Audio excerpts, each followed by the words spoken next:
Siya na nga. Ang isa sa mga nag-file niyan ay si Tindig Pilipinas Convenor Francis Aquino D. Ayan. Magandang hapon po, Good afternoon. Sir Kiko. Magandang hapon po sa lahat ng mga nakikinig po ngayon. Ano po? Today is the day. Oo, Sabi na. actually, uunahin ko naman na Sir Kiko. Kasi ang pinagtataka, akala nila sa Feb 6 pa. Oo, yan ang katanungan ng marami. Sabi, baka ma-technical yan. Oo Bakit nga. hindi nyo inintay ang Feb 6 na sinasabi nga dito nga, kumbaga nag-lapse na, no? Nag-lapse, Yung oo. 1-year bar rule nung unang impeachment case. Bakit nga ba? Kayo Bakit na ngayon magpaliwanag. Yes. Wala na ho, akala rin namin Feb 6 po, Miss Maan, no? Oo. Pero yung, kasi base sa naging decision ng Korte Suprema noong Huwebes dito sa motions for reconsiderations na naihain, yung definition po ng session days ay napalitan, no? So, yung bagong reckoning kasi, mula sa, 10 session days mula sa pag-file ng impeachment complaint ay yung January 14 po. So, ang nalaman po natin ay noong Huwebes, which was check ko ng calendar ko, January 29. Nalaman natin noong January 29 na hindi pala February 6 ang unang petsa na pwedeng mag-file, kundi hindi pala Feb 6 yung unang petsa na pwede mag-file, kundi January 15 pala. So, syempre, ayaw po nating magaya dito sa kaso ng impeachment ni kay President Marcos na mukhang meron isang naunang impeachment complaint na medyo katakataka yung motibo sa likod ng impeachment na ito. Baka tinatry lang nilang i-activate yung one-year bar rule. So, para hindi po tayo mahuli dyan dito sa impeachment kay VP Sara Duterte, ay hinain po natin agad yung impeachment complaint na meron naman po tayong kumpiyansa na sufficient in form, sufficient in substance, and will really hold up pag dininig to sa Committee on Justice man, sa plenary ng House o sa Senado. May dagdag po ba na bago? Kasi yung Makabayan po, parang nirefile lang nila. Yung Same grounds. Oo, parang Same nirefile articles. lang. Oo. Ano yan? Yung betrayal of public trust, nung maling paggamit ng confidential funds, graft and corruption, and abuse of power. Diba? Ito meron pang yung assassination Yes. Na may kinontrata daw ang dating o ang Vice President para patayin ang Pangulo, First Lady at ang dating Speaker. Pero yung final nyo po kanina, may dagdag po ba? May dagdag po ba na articles o may mga tinweak lang kayo kumpara doon sa naunan yung i-final?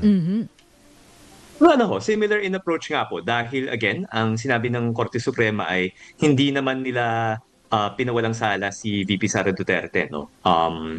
Para sa kanila, procedure lang yung issue. Therefore, kung procedure nga yan, and we still believe in yung final po natin noong Disyembre ng 2024 pa.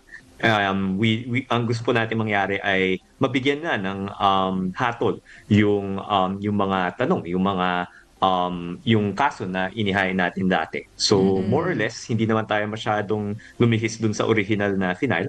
Siguro kung para sa Makabayan, meron din po kaming kasamang articles tungkol sa SALENS na SALENS ni VP Sara Duterte at yung undeclared and unexplained wealth niya po doon. May konting dagdag na ebidensya dahil nagkaroon na nga ng bagong patakaran sa ombudsman na pwede na ulit hingin yung SALENS ng mga matatas na opisyal. So naisama po natin as an additional evidence yung SALN niya po noong 2022, 2023, and 2024. At saka naisama din po namin yun yung fourth article. Yung fifth article din na sinama namin, meron nire-raise din po namin yung naging papel ni VP Sara Duterte as ang naging papel niya as sa EJ case nung panahon ng kanyang tatay nung siya nanunungkulan pa bilang mayor, no. And then in terms of dagdag na ebidensya, bagamat andyan din po yung articles on confidential and intelligence funds and bribery na ganap sa DepEd, dinagdag po natin bilang supporting evidence po yung statements ni Ramil Madriaga tungkol nga po sa yung statements niya tungkol sa paggamit ng confidential intelligence funds. So kasama po yung si Madriaga. As ano ho, not as a separate article po. So dagdag lang po siyang patunay dito sa articles na tungkol sa confidential and intelligence funds and bribery sa DepEd. Kumbaga, supporting documents, Oo. di ba? Supporting evidence. Evidence. Yung Oo. under oath na statement ni Madriaga. So, gaano ka, Sir Kiko, gaano kayo ka-confident, na isama yung pahayag o yung sinumpaang affidavit ni Madriaga bilang isa sa mga ebidensya? Again po kasi it's a sworn statement po, no? So may bigat po yan in terms of yung legal system natin sa pagkakaintindi ko po. Siguro nasa mga miyembro na po ng House Justice Committee ng House Justice Committee, ng plenary ng House at saka ng Senado pag umabot po siya doon. Nasa kanila na rin po kung paano nila i-appreciate yung evidence na yun. Pero kung sworn statement yan, at saka hindi lang siya random na sworn statement pero napaka-consistent din po sa pattern na pinapakita ng ebidensya laban kay VP Sara Duterte dito sa issue ng confidential funds. Kung consistent naman po siya ay sa aming palagay ay mainam na isama siya sa bagong complaint ngayon. Pero prior ay nakausap nyo, kayo po ba personally, nakausap nyo ng personal si Madriaga? Kung saan siya nakapiit ngayon kasi di naman pwedeng mag-text or tumawag. Kailangan puntahan. Yeah, ako na personally po. Pero I think yung affidavits po hold up po as a supporting evidence in this matter. Pero meron ba kayong ibang kinakausap para sumuporta doon sa affidavit ni Madriaga? Kasi yung kanyang abogado, si Attorney Raymond Palad, ay hinihiling na rin sa korte na mabawi sa kustodiya yung 3 cellphone. Kasi ang sinasabi ng abogado ay nandoon yung mga ebidensyang sinabi niya sa kanyang affidavit. Well, siguro po ang very so at least dito sa grupo ng impeachment complainants, I think yung mas familiar dito sa case or yung mas naka-focus dito sa case ni Madriaga ay yung mga kasama natin sa Maglado Party na ilan din sa mga complainants na yun. We're coordinating very closely naman on developments. Pero yun po, sa pag-uusap ng buong grupo ng complainants, we were confident na pwede naman talagang isama itong mga nakalagay sa affidavit. And kung meron nga pong hinihingi na dagdag na ebidensya dito sa cellphones ni Madriaga, I would think that would further corroborate lang din po yung mga nakasulat sa affidavit niya. Pero ayun nga, dahil parating na nga po yung deadline, kailangan ma-file na. So we went ahead and added the affidavit po. Nakuha niyo po ba yung kanyang promise katiyakan na siya ay dadalo kung sakaling ipatawag po sa mga pagdinig sa impeachment proceedings?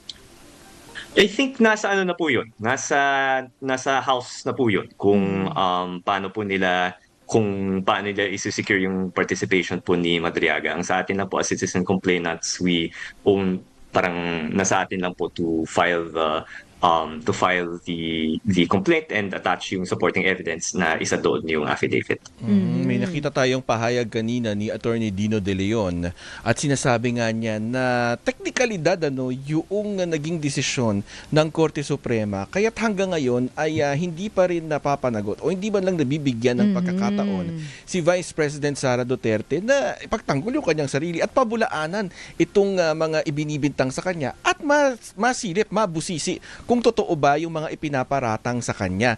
Ano pong take nyo dito? Pero bago nyo po sagutin yan, babalik po tayo, Sir Kiko, at kami magbe-break lang po sandali. Babalikan po namin kayo, Sir Kiko. Yung tanong ko nga po kanina, Sir Kiko, sa tingin nyo po ba panahon na para talagang maituloy na itong impeachment trial laban kay VP Sara Duterte? Well, ako nga po, yung narapat na panahon, last year pa po yan. Dahil nga itong mga issue na lumitaw tungkol kay VP Sara Duterte, alam na po ng publiko noong 2024. Tapos isang buong taon yung lumipas na hindi siya na-aksyonan dahil ayon sa Supreme Court, may mga pagkakamali sa proseso. So pwede nating pagdebatihan kung mali talaga yung proseso na yun. Pero kung tama man o mali yung naging proseso, ang malinaw ay talagang hindi pa nasasagot yung mga issue na to tungkol sa confidential and intelligence funds, tungkol sa grave threats. So ako po sana ay matalakay po ito agad-agad sa House Justice Committee, sana pag-akyat niya sa plenary, sana maaprubahan para umabot na siya sa Senado at para magkaroon na tayo ng malinaw na hatol kung talaga bang tama o mali yung naging behavior ni VP Sara. Kumpiyansa po ba kayo na magtutuloy-tuloy na talaga ito? Wala nang setback? Kasi po, ang daming naging hurdles, ang daming naging balakid para nga matuloy yung impeachment trial sa Senado. Tsaka yung mode, no? Yung mode Ng transmission. ng transmission Oo. ngayon, ay ito yung sabi una, traditional, kumpara dun sa nauna. Oo. So, gaano po kayo ka-confident na sufficient in form and substance? At may probable cause. Dahil yun ang unang titignan para makausad itong impeachment complaint. Sir Kiko. Sige po. So in terms of sufficient in cause, sufficient in form and sufficient in substance, ay talagang confident naman po tayo. Again, hindi naman tayo lumayo masyado doon sa dating nilagdaan ng ilang halos or higit 200 kongresista yung lumagda nung dating impeachment complaint. So ako, confident naman po ako sa sufficient in form and substance. Dito naman po sa yung sa probable cause, ang magagarantiya ko lang talaga ay kaming mga complainants ay yun, nakita po namin yung ebidensya. We are confident sa appreciation namin sa ebidensyang yun, and we're ready to argue that case kung kakailanganin. And then nasa ating mga kongresista na po kung paano nila i-appreciate yung side of the argument. Pero ang commitment ko lang talaga ay bilang mga mamamayan na naghain ng complaint dati, naghain ng complaint ulit ngayon, gagawin po namin ang lahat ng nasa kapangyarihan namin, at saka gagampanan po natin yung tungkulin na i-hold accountable yung mga matataas na opisyal po natin. Yun na nga eh. Pero kasi di ba may agam-agam, partner? Di ba nauna rin naglabas ng mga pahayag yung mga iba pa na ang sinasabi ay nako, baka hindi na yan mag-prosper o hindi umabot ng Senado. Anong tingin nyo sa mga pananaw na ito, Sir Kiko? Well, siguro po, ang tingin ko po ay sana unahin po nila yung mga legislators po natin, yung mga congressman, representatives po natin, unahin po nila yung tungkulin nila, di ba? So, kung sa talagang honest view nila ay talagang walang merit yung kaso na ito, wala silang makitang probable cause sa kaso na ito, then nasa kanila na yun. Let them say so, di ba? Di ba? Gayon din, kung talagang naniniwala sila na may substance, may probable cause dito sa case na inihain natin, na similar naman dun sa inihain po namin, yung similar naman sa inakyat sa Senado dati, then let them say so. Pero ako, napaka pangit naman na president yung hindi ka titindig one way or another, no? Kung ang sasabihin mo ay hindi naman sa inosente si VP Sara, hindi naman sa guilty si VP Sara, pero masyado kaming busy. Parang hindi yan katanggap-tanggap na ang ating Kongreso, yung House of Representatives, ang katangi-tanging may kapangyarihan na maging prosecutor sa impeachment. At yung Senado naman ay yung katangi-tanging may kapangyarihan na maging hukom sa impeachment. Sana bigyan din nilang, gawin din nilang priority yung tungkulin na yun. At meron din tayong mga kababayan sabihin na, naku, impeachment, gulo lang yan sa politika, may epekto yan sa ekonomiya natin. Oo. Tapos, syempre, Parang doon matutuon yung atensyon, imbis na sa mga serbisyo publiko, mabibisi na naman kayo dyan. Yung at mga dagdag ganon. pa, yung impeachment naman laban sa Pangulo. Kasi nga, di ba, meron na ring impeachment laban sa Pangulo. Ano pong masasabi nyo dyan sa take na yan? Wala na ho. Pansinin nyo nga po, yun nga, humina yung ekonomiya natin nitong fourth quarter of 2025, no? At yung dahilan na mismong NEDA Secretary, or di na pala NEDA, DepDev Secretary, yung binigay na dahilan ng DepDev Secretary ay yung mismong corruption yung nagiging sanhi kung bakit bumabagal yung ekonomiya natin. No? Parang humihinto yung ibang public works projects dahil pinagdududahan ng corruption. And one can imagine, yung mga foreign investors din po, talagang nagtatanong sila, parang wise po bang mag-invest dito sa Pilipinas kung higit sa kalahating porsyento ng proyekto ay napupunta sa kurakot, no? Lalo na yung mga foreign partners sa mga public-private partnerships natin. So I think isang napakagandang senyales sa mga may agam-agam sa korupsyon, yung ang pagpapakita natin, lalo na ng pagpapakita ng House of Representatives at ng Senado, na kaya nating panagutin yung mga opisyal na sangkot sa issue ng korupsyon. Kasi kapag naipakita po natin yan sa madla, naipakita po natin yan sa mga negosyante, mga foreign investors, ay I would hope babalik yung kumpiyansa nila dito sa ekonomiya natin. So I think kung naramdaman nyo po na medyo malungkot yung nitong nakaraang Pasko, may dahilan po yan. Yung dahilan po niyan ay bumabagal nga yung ekonomiya natin at yung mismong pamahalaan ang nagsabi na korupsyon yung dahilan dito. And kung gusto nating masolusyonan ng korupsyon, accountability lang po yan. At sa kaso ng Vice Presidente at pati na rin kay President Marcos, impeachment lang yung, or hindi naman impeachment lang, pero impeachment yung pinaka malinaw na paraan para ma-hold accountable sila. At dagdag pa nga, oo, at dagdag pa nga dyan yung kauna-unahan sa ating kasaysayan na dalawang pinakamataas na posisyon sa ating bansa ay may impeachment complaint. Sinasabi nga, ugat ng kahirapan ay korupsyon. Mabuting may masampulan na din, 'di ba? No, yung ang sinasabi naglustay ng kahit milyon pa ba 'yan? Di ba sinasabi kasi, barya lang, hindi, di ba? Pera pa rin yun ng taong bayan. At saka, kumbaga, ito na nga yung naging, di ba, impeachment articles noon. Ito rin yung hindi pa nga nasolusyonan. O yung 125 million na confidential funds na ipinangalan yung mga recipient sa mga chichirya. Mary Grace Piatos. Meron ba nagaraya? Lahat na lang no? Diba, Sir Kiko? Ano ho, di ko maalala yung nagaraya, pero may tempura May dyan, uwishi. may uwishi din ata dyan.